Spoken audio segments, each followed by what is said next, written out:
Hello friends, welcome back to my channel sparkling stars.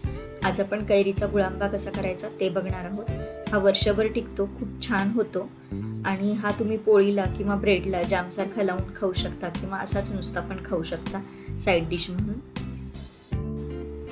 याच्या आधी मी काही कैरीच्या रेसिपीज आपल्या चॅनलवरती अपलोड केलेल्या आहेत, त्याची लिंक मी डिस्क्रिप्शन बॉक्समध्ये देते, त्या पण तुम्ही ट्राय करून बघू शकता।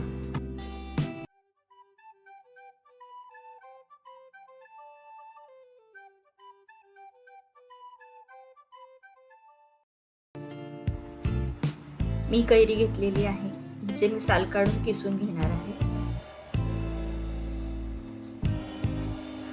ही कैरी थोडीशी आंबट आहे, त्याच्यामुळे मी यातलं पाणी काढून घेणार आहे हाताने पिळून, म्हणजे थोडासा आंबटपणा कमी होईल।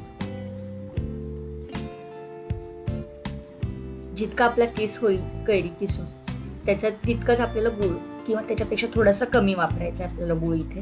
त्याच्यामुळे माझा 1 बाउल कैरीचा किस झालाय, तर मी आता त्याला तितकाच, माझी कैरी थोडीशी आंबट असल्यामुळे मी त्याला तितकाच गूळ वापरते, किंवा तुम्हाला जितकं गोड आवडत असेल त्या प्रमाणात तुम्ही गूळ वापरू शकता। मी एका पॅन मध्ये हा कैरीचा किस काढून घेतलीये आणि त्याच्यामध्ये तितकाच गूळ मी घालतेय।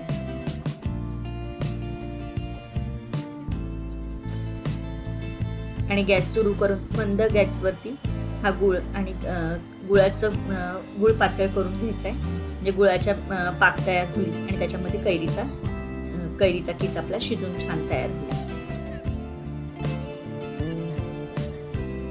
गूळ व्यवस्थित मिक्स करून घ्यायचा आहे।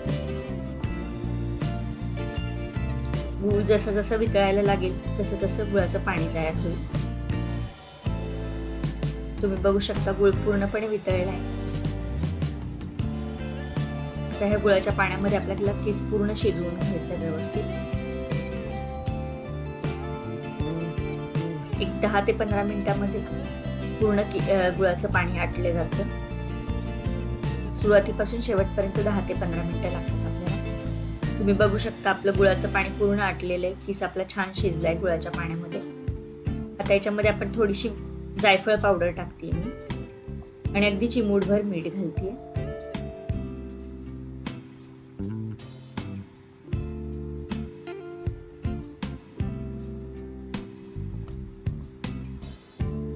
हे सगळं छान मिक्स करून घ्यायचंय।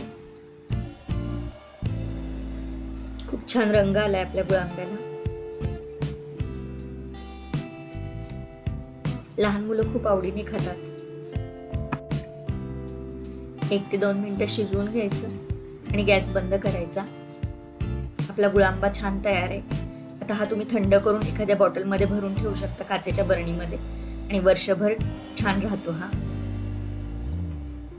तुम्हाला जर आमचे व्हिडिओज आवडत असतील तर व्हिडिओला लाईक, शेअर, कमेंट करा, चॅनलला सबस्क्राईब करा। पुन्हा भेटूयात अशा छानशा रेसिपी सोबत। तोपर्यंत बी सेफ, कीप स्पार्कलिंग।